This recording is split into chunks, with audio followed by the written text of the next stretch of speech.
What if I told you that you're missing out on 4 times the points that you could be earning? There's one simple strategy that experts use that the banks don't advertise. In this video, I'm going to share what this strategy is, how it multiplies your points from your sign-up bonuses to your daily spending, 3, how you can implement it yourself, and then 4th of all, common questions and concerns about this strategy. And throughout this video, I'm going to be sharing my personal experiences as well. Diving right in now, the strategy, business cards. And now before you click away saying you're a regular person, I don't have a business, hear me out because this works for way more people than you realize, and you may qualify without even realizing it. But first, let's talk about why this is so great. Let's compare 2 different credit cards here. I've got the Chase Inc. Business Preferred, one of 3 business cards that earn ultimate rewards from Chase, and then I've got the beloved Chase Sapphire Preferred. As you know, the Chase Sapphire Preferred has an annual fee of $95, and so does the Chase Inc. Business Preferred. However, the Sapphire gives you 60,000 points, while the Inc. Business Preferred gives you 90,000 points for that same annual fee. So that's a 30,000 point difference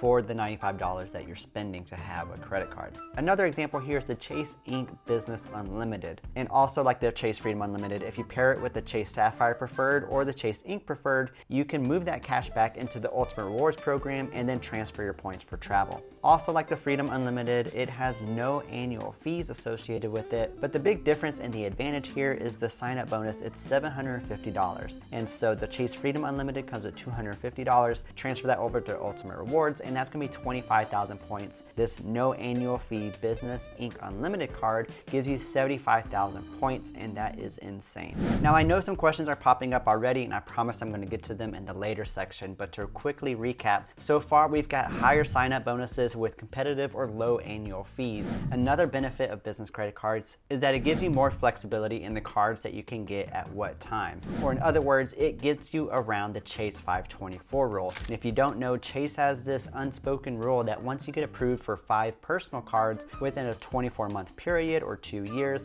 they'll simply make you ineligible to get approved for other Chase cards. But the good thing is it doesn't include business card approval, so you can get the Chase Inc. or American Express business card and it won't count towards your 524 count, so you don't have to worry about the FOMO of reaching 524 or going over it and not being able to get Chase cards if there's a really nice promotion going on. An additional perk is that you can get multiples of the same card. For example, I had a reselling business, and so I applied and got approved for the Chase Inc. Business Cash Card. I was able to get that sign-up bonus, and then a year later I opened this business, Nurse Michael Travels, and so I signed up for the same business cash card with a different EIN for this business, and I was able to get approved for that card as well. Got the sign-up bonus, and I'm still holding both of those cards now. Now, with that said, you don't necessarily need a second EIN to get approved for this card. For example, if I was doing Nurse Michael Travels as a sole proprietorship, I could have just used my social security number within the credit card application, and I would have still been approved. And so to get multiple sign-up bonuses is pretty awesome. However, with all that said, I wouldn't recommend taking advantage of this and getting multiples and multiples of the same card, because banks can always tighten up those restrictions and you just don't want to draw too much attention to yourself. So like everything, moderation is best.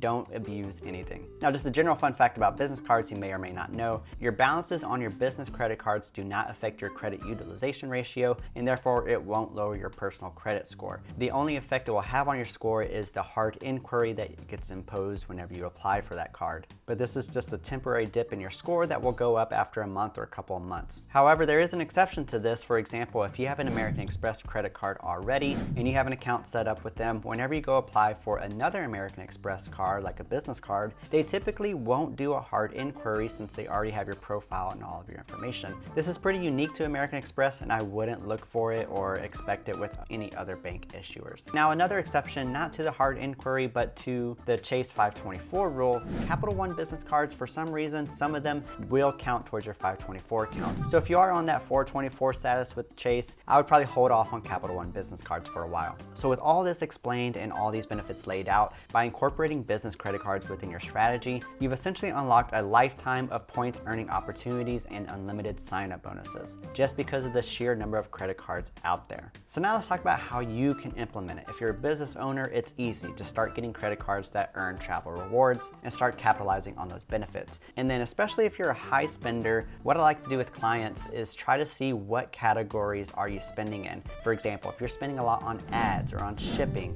or on office supplies, there are different cards out there that you are able to take advantage of high spending multipliers and earn just a crap ton of points. So figure out which cards work best for you, move that spend, and reap those rewards. Then after maximizing your spend, you can then sign up for more credit cards as they align with your travel goals. Now, if you don't think you own a business, let me ask you something. Do you dog sit for a friend from time to time, maybe walk them, get paid for it? Do you babysit, sell items on Facebook Marketplace from time to time? Maybe you drive for DoorDash or Uber Eats from time to time just to make some spare cash. Or do you have any hobby or side hustle that makes money outside of your regular W-2 job? Well, surprise, if you do any of these things, then you're a business owner. Congratulations. Because the best part about all this is that you don't need a big formal corporation or company set up in order to be eligible for business cards. All that matters is that you're generating or you have an intent to generate revenue outside of your W-2 paycheck. So all you would need to do is just sign up for that business card as a sole proprietor unless you have plans or intentions of creating an LLC and making it more legit. But whether you should do that or not is a question for a lawyer or another professional,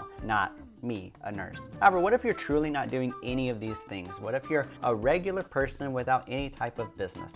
Now, while I've heard of people signing up for business credit cards without any intent of starting a business, I really don't recommend this. What I do recommend instead is starting up a hobby. Get into something, because not only will you be able to qualify for business cards, sure, but you'll also get a creative outlet and you'll learn a bunch of valuable skills. Because the best part of it is that you can start as small as you want. You can make a craft here and there, sell it to someone online or in person, and it could really just be a fun time. It doesn't have to be a full-time venture. So that's what I would recommend to get started with all this. But now let's get into some of those hard-hitting questions.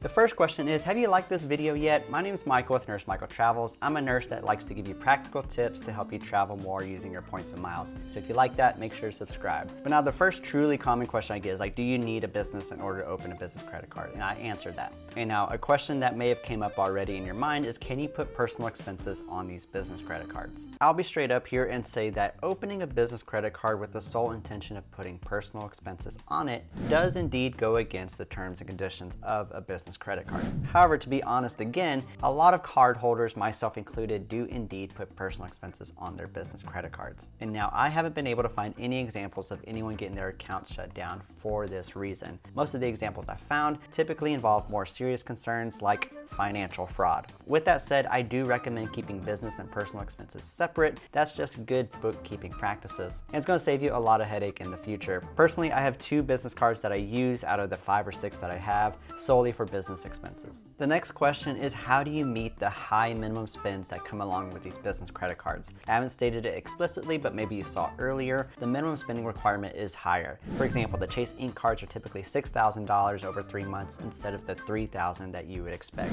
with personal cards. And for this situation, I'd recommend that you use the same tips that you would use for personal cards. And that would be planning your credit card applications around big expenses, such as a big equipment purchase or quarterly taxes. Taxes do generally come with a 1 or 2% fee whenever you use a credit card. However, that big sign-up bonus greatly outweighs that fee. Or if you're using it for personal expenses, something like a wedding is a great time to get a high minimum spend card like the American Express Business Platinum that has a $20,000 minimum spend in 3 months in order to get that bonus. Now, something I've done before to use a business card to meet a minimum spend while also trying to use it for business expenses would be, whenever I open the card, I'll use some personal expenses to meet that bonus. And then after that time period, I'll stop putting personal expenses and solely use it for business at that point. So that way I know in my bookkeeping or my records after this point, that's all business transactions to make it a little bit more clean. And finally, the last question is, what cards would I recommend? There's only a few cards that I would really say is great for nearly everyone. And one of those is kind of surprising. It's the American Express Business Blue card. Now, it's not necessarily high on the priority list, but it's a great card to have because it's the only American Express membership reward earning cards that gives you 2x points on everything. And that's great and all, but it does come with a lower sign-up bonus of somewhere between 20 to 40,000 points, depending on what bonus is going on at the time. But the truly great thing is that it has no annual fee, and again, it earns and holds membership rewards.